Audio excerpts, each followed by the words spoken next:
Greetings, viewers. Chris from Gravity Well Custom Miniatures Painting.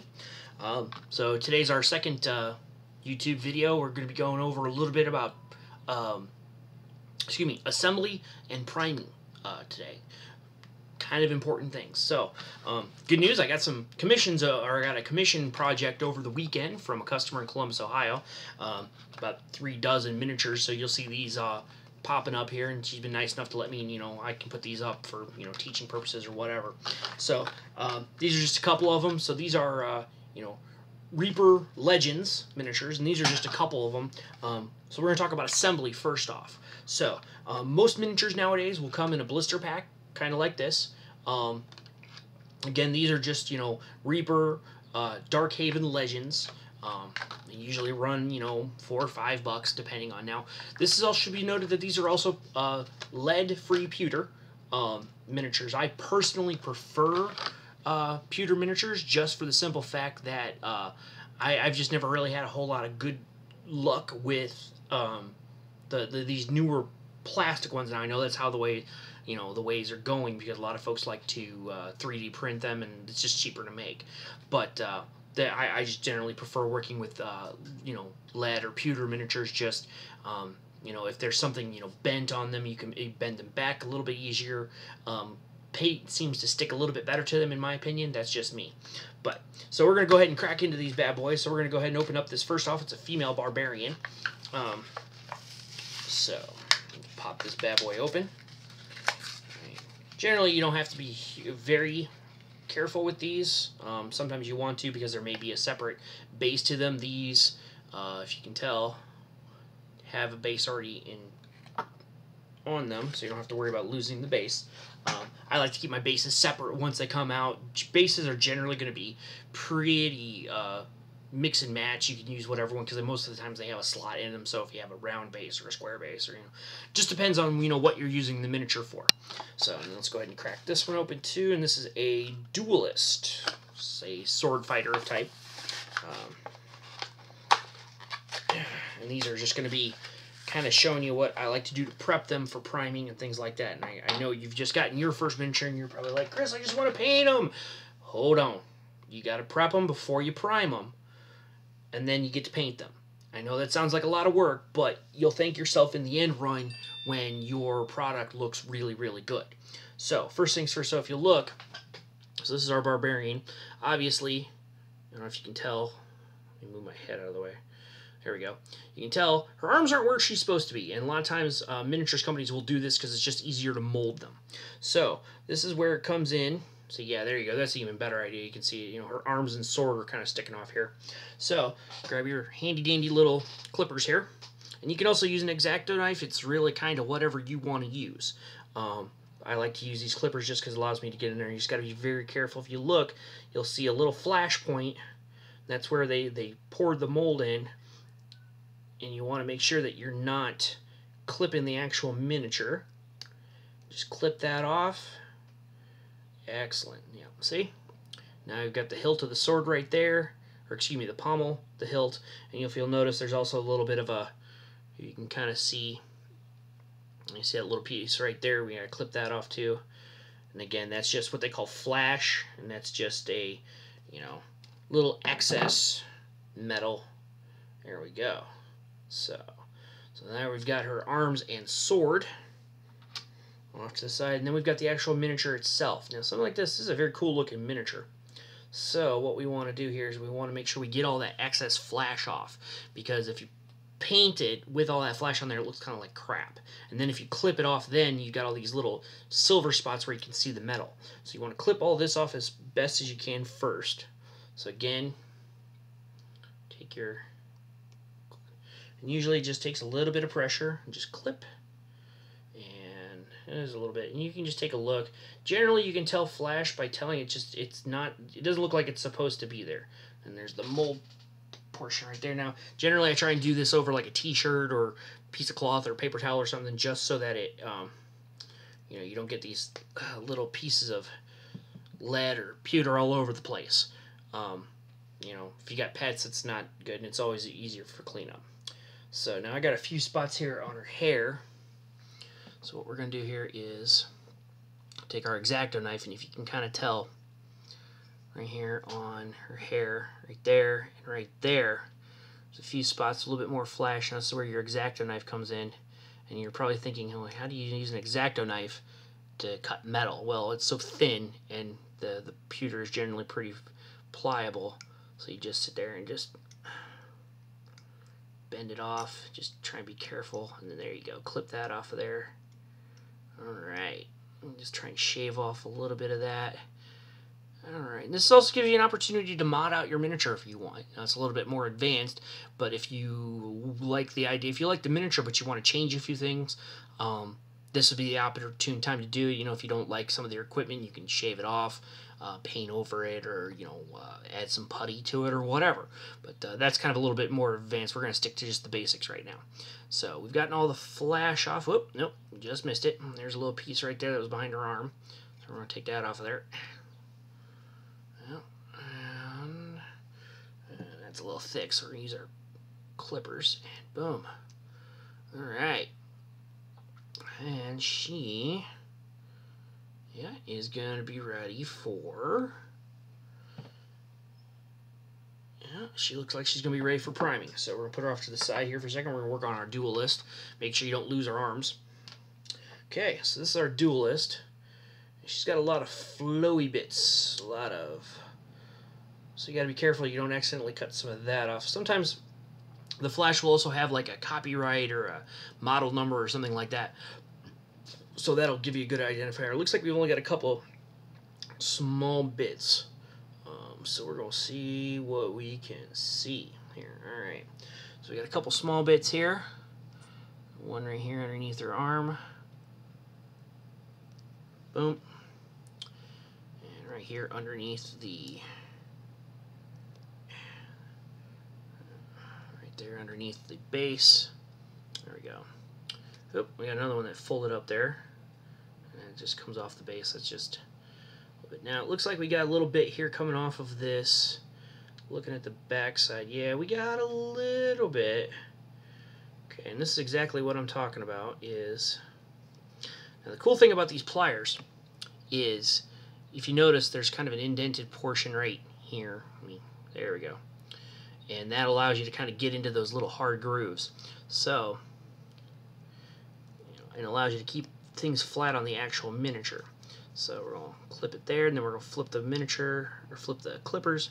We're going to clip it there, and that allows things to keep a little on the smooth side. Now, if I'm looking at this right, yeah, I don't know if you can see the detail on this, but right here on this miniature, okay, so this is the miniature scabbard. If you notice, it kind of widens out there towards the tip. Well, that is all flash. Which is unfortunate because it's going to be a giant pain in the neck to kind of get rid of. But it needs to go, because otherwise the miniatures are going to look a little misproportioned, excuse me, and it's just going to look a little on the weird side. So we got to make sure that all goes away. So this is going to be a job for the clippers, I think. There we go. And this might even be a file. You know, we might want to file some of this down. There we go. And then it looks like we got a little bit of metal here in between. It looks like her hair. And that's going to come off. There we go. And, oops, sorry, I'm covering that up. Sorry about that, guys. And then, Alright, now, this is definitely going to be a job for our X-Acto knife. I'll shave this down. Yeah, because this is going to be real soft. Alright, and then, yeah, there's a lot of thickness there, so we're going to go ahead and, now some of the other things you might want to grab is your file. If you happen to have your file like I talked about, it's going to be one of those great opportunities for me to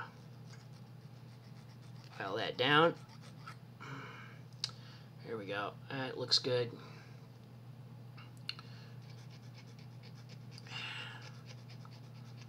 Alright. Alright, that looks pretty good. I might go over that a little bit more a little bit later when I get some better light. That's also something that should be really noted, is that when you do this, make sure you have a lot of light. I have to kind of do this a little in a darkened room because of the YouTube video. You know, with the content, light comes in and makes it look all weird.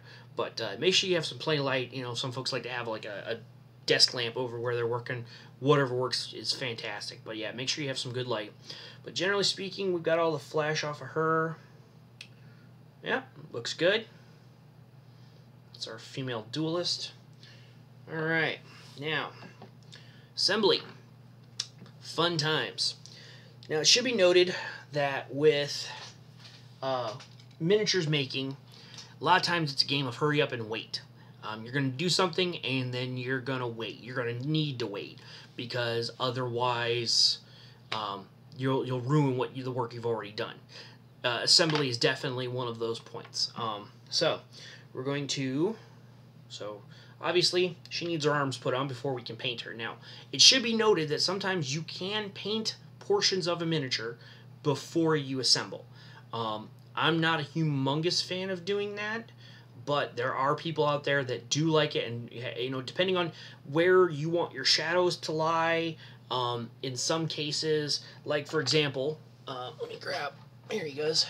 This is a demon prince I worked on at one point. You can kind of see him there, you go. Big old boy. These wings were separate pieces. Now, I had to get into... basically, you know, his wings had their own little arms and armpits and all kinds of fun stuff. And it was actually just easier for me to paint this in two separate pieces and then glue the wings on. That way I was able to match, you know, color, you know, skin tones. Obviously I had to do a little bit, you know, but I was able to get into those little nooks and crannies that would be a little bit more difficult with if I would have done it in one piece. So, just kind of depends on your miniature. You know, it can work either way. So, but we're going to go ahead and put her together. So, the first thing you want to do is you want to make sure it's going to fit in the right spots. So, we're going to see, generally speaking, these are going to be pretty easy. And they're only going to fit in one way. Now, you're going to pay attention to your anatomy. You don't want to put your left hand where your right hand should be. But that also depends a lot on these miniatures companies. I've painted some miniatures before where you just kind of look at them and go, why does this guy have 6 fingers? Whatever. So, alright, so generally speaking, it looks like she's going to be, the arms are going to be coming down in a downward slash kind of a motion like that. Okay, mainly because it looks like Reaper put a little pin on one of the arms, and there's a corresponding hole for that, so we know where they go. And obviously the other arm will fit where it fits, which it looks like it's going to be, yeah, right at the end of that nub. So what you're going to do now, what I like to do is definitely follow the directions of whatever glue you're using.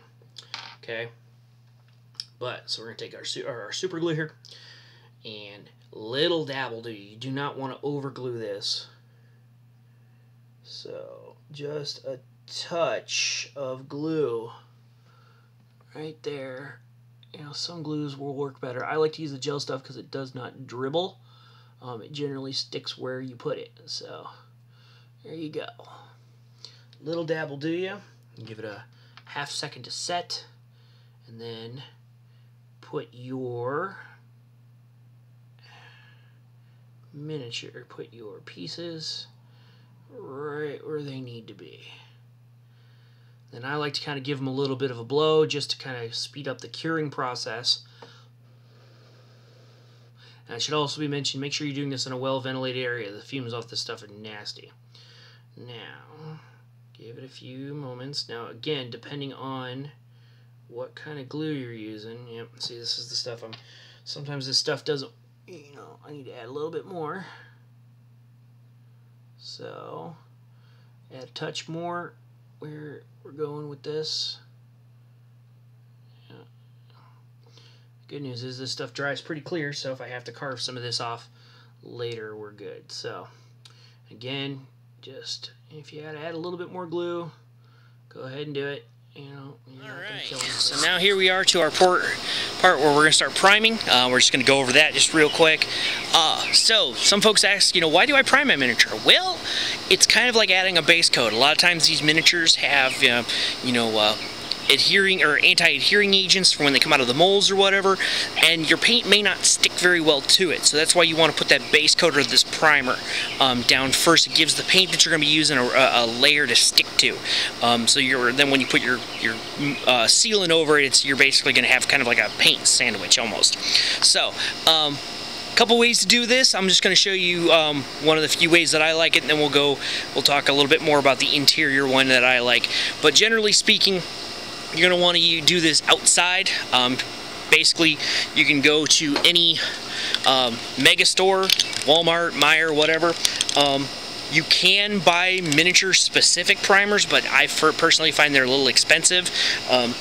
Just good old-fashioned can of Rust-Oleum. Now you're probably going to want to get a couple of different colors because your base coat, your primer, does kind of affect the paint you're going to be using. So if you want some bright, vibrant colors, you're going to want to use a white primer. I tend to use, if I have a lot of skin tones like barbarians, I don't have like a loincloth or whatever, I tend to use brown because that gives a little bit more of a tan color when I'm done with my skin tones. A general good one is going to be black. You can't go wrong. Always get matte. Don't go with the shiny stuff. Matte just ends up working better. So, plus because with black you can have a few more shiny, or I should say shadows, and we'll get into that a little bit. Now, how you're going to want to do this, that is completely up to you. We'll go into this. Here you go. So some folks like to use a box. You can set your miniature up on your box, and that way, when you spray it down, you won't get anything down. Obviously, you're going to want to put papers down. Me, we're going to go over here now. This is what I like to do. So I like to use those forceps that I got, and like you said here, is use a plant hanger. It just kind of hangs here. You don't have to worry about spraying anything down by accident. Shake up your can. Now this is going to be where it's going to be kind of interesting, is you want to be very gentle with your spray paint. Don't go too heavy. If you go too heavy with this, you're going to lose a lot of your details, and that's going to, make your miniature look kind of like crap. So just be very gentle. I'll just show you, just, real.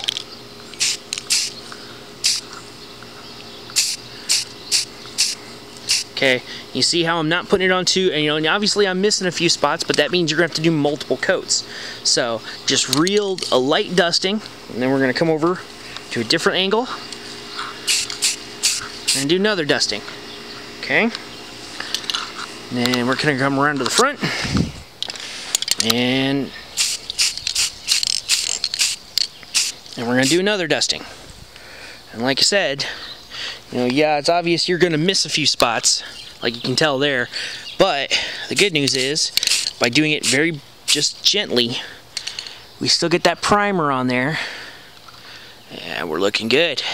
So, get it in there in the undercarriage, looking pretty good. So, now, when you prime outside, a couple things. One, there we go. One, you don't want to do it when it's too cold. Obviously, priming in the winter. If you're priming in the winter, or you live somewhere that's super cold, you may want to go ahead and go in the garage. Even if it's unheated, generally something that's room temperature is best. I'm going outside because it's June here in Indianapolis, so it's obviously pretty warm. But the big thing is also you don't want to go where it's too humid. If it's too humid, I checked the humidity today and it's not more than about 35% humidity, so it's actually a pretty dry day. And the reason you do that is it's going to dry evenly. You don't want it to get too messy. So now that so let's take a look at it here real quick. Now you can see it's already kind of starting to dry a little bit, but we don't want to mess with it just yet. So what we're going to do, that's generally how you prime your Mini, but we're going to let that sit for a couple of hours at the very least for it to just dry. Now you're going to want to let it sit for at least 24 hours to let it cure before you even start painting. But bare minimum 2 hours. Some work less, some more don't, just kind of depends. But generally speaking, that's going to be how you prime. And then you know, once you wait, you start into painting, and that'll be our next video. So thank you for watching. Like, subscribe, and favorite. Hope to see you again. And as always, here from Gravity Well Miniatures Painting, signing off.